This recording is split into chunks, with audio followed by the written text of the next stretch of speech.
आज हम आपको ले चलते हैं ऐसे गांव में जो कई सदियों से वीरान पड़ा है। यह गांव कैसे वीरान हुआ, यहाँ के लोग कैसे रहते थे, इन्हीं सवालों का जवाब पता करने के लिए हम आज अपनी टीम के साथ चलते हैं सवाई माधोपुर से 10 किलोमीटर दूर एक गांव में, जहां कई वर्षों से कोई पहुंच नहीं पाया है। तो चलिए चलते हैं इस गांव की ओर।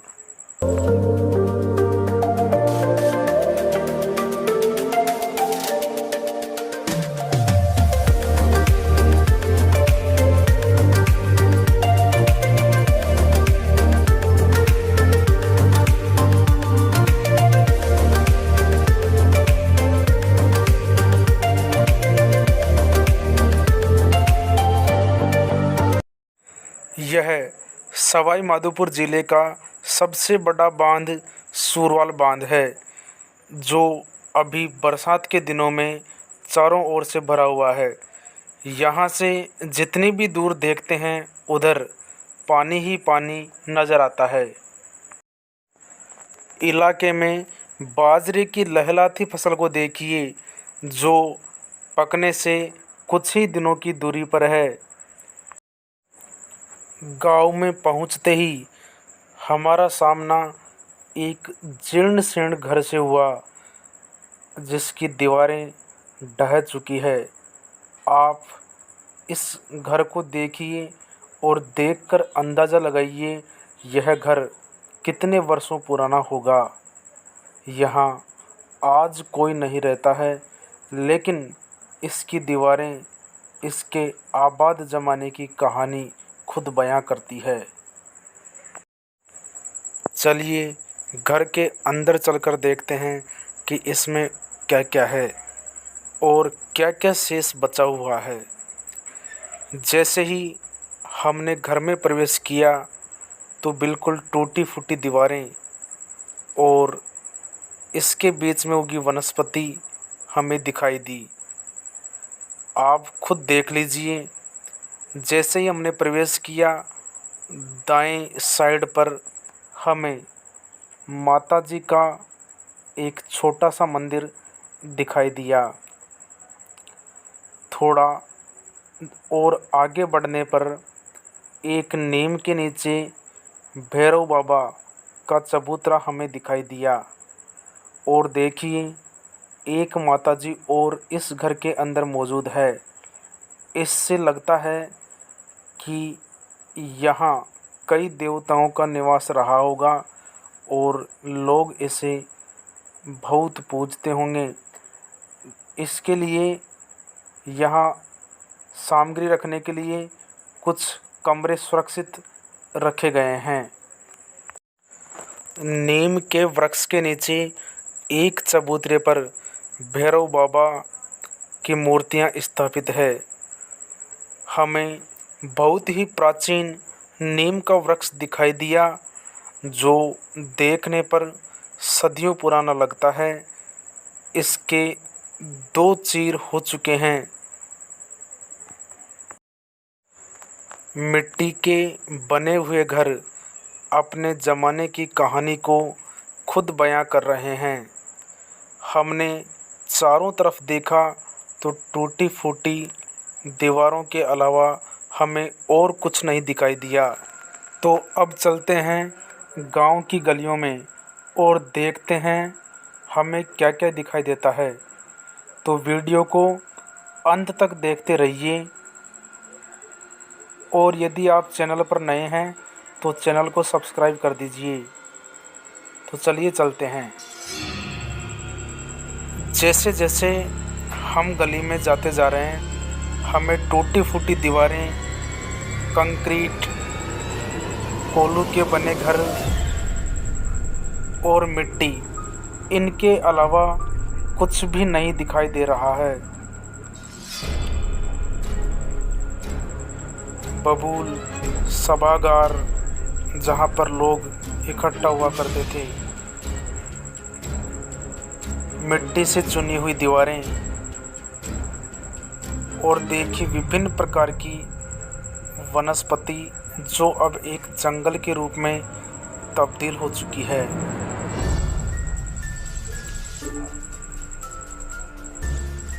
ये सभागार हुआ करता था, कभी लोग यहाँ पर बैठा करते होंगे। आगे हम जैसे जैसे बढ़ते जा रहे हैं, हमारी उत्सुकता उतनी ही बढ़ती जा रही है। तो चलिए आगे और आगे बढ़ते हैं। ये एक नीम का वृक्ष है, इसके नीचे एक देवता का स्थान हमें दिखाई दे रहा है। आसपास में देखने पर प्राचीन टूटे फूटे घर अधिक मात्रा में दिखाई दे रहे हैं, जिनमें से अब शायद एक या दो ही शेष बचे हैं, बाकी पूर्णतः टूट फूट चुके हैं। ये देखिए थोड़ा और आगे बढ़ते हैं, इसमें देखो आप, ये बिल्कुल जीर्ण शीर्ण हो चुका है। यहाँ एक हमें प्राचीन मंदिर दिखाई दे रहा है, तो इसके अंदर चलकर आपको दिखाएंगे कि इस मंदिर में क्या क्या है। इसको देखिए, ये क्या है और किस प्रकार का मिट्टी से बना एक घर जो सुरक्षित अवस्था में हमें दिखाई दे रहा है। देखिए इसको क्या बोला जाता है। हमारे इलाके में इसे नोहरा बोला जाता है। कमेंट करके बताइए आपके इलाके में इसे क्या बोला जाता है। जैसे जैसे हम आगे बढ़ते जा रहे हैं, हमें सुनसान गलियां और इन गलियों में कोई भी नज़र नहीं आ रहा है। यहाँ तक कि कोई पशु भी हमें नज़र नहीं आ रहा है। ये आप देखिए प्राचीन कलाकृति, किस प्रकार से गोबर से लिपे हुए घर, इनको देखिए आप लोग ध्यान से। घर किस प्रकार से गोबर से लीप कर सजाया हुआ है, जो सुरक्षित अवस्था में मौजूद है। अब हम एक मंदिर में आ चुके हैं और दिखाते हैं। ये मंदिर सदियों पुराना है। इसके अंदर क्या क्या है, अंदर चलकर हम देखते हैं और आपको भी दिखाते हैं। देखिए मंदिर में, हमने जैसे ही मंदिर में प्रवेश किया, हमें एक घंटी दिखाई दी, जो प्राय सभी मंदिरों में हुआ करती है। ये देखिए प्राचीन गेट, किस प्रकार की कलाकृति है और किस प्रकार की कलाकृति नहीं है।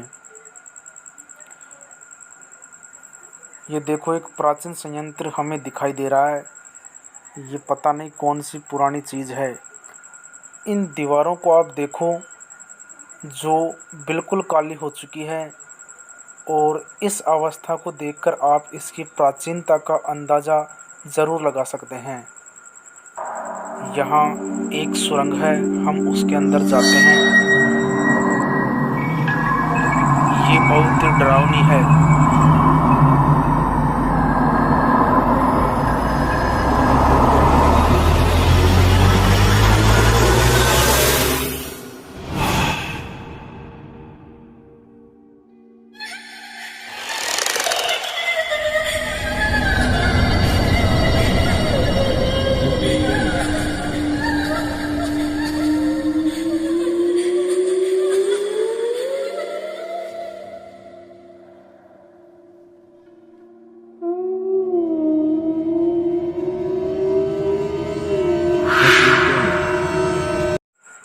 ये नौबत है जो प्राचीन मंदिरों में पाई जाती है और इसे युद्ध के समय भी बजाने के लिए काम लिया जाता था।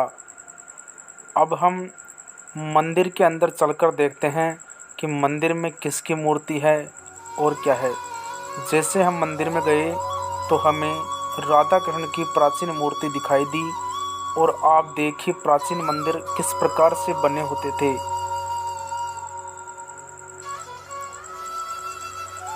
देखिए इसकी प्राचीनता, किस प्रकार से इसे बनाया गया है, और अंदर क्या क्या पूजा की सामग्री रखी हुई है।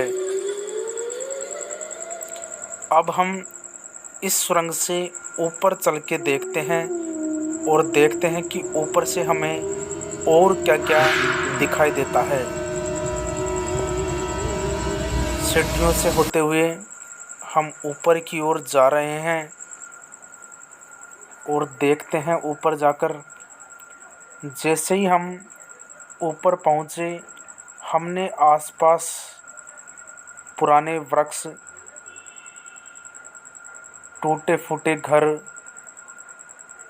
बबूल, कीकर, इनके अलावा कुछ भी नहीं देखा। ये देखो शाम का समय हो चुका है, शाम ज़्यादा हो चुकी है, तो सूर्य की किरणें किस प्रकार से हमारे ऊपर पड़ रही है। देखो बिल्कुल शाम का समय है और इस प्रकार से हम ऊपर देखने के बाद वापस सीढ़ियों के रास्ते से नीचे की ओर बढ़ते हैं। जैसे ही हम मंदिर के प्रांगण में पहुँचे तो हमें एक तुलसी का पौधा दिखाई दिया जो भारतीय संस्कृति का अहम हिस्सा रहा है। तुलसी के पौधे को सजा कर रखा गया है। शाम ज़्यादा हो गई है, यहाँ पर पक्षियों की और जानवरों की आवाज़ें तथा साएं साएं की आवाज़ आने लग गई है।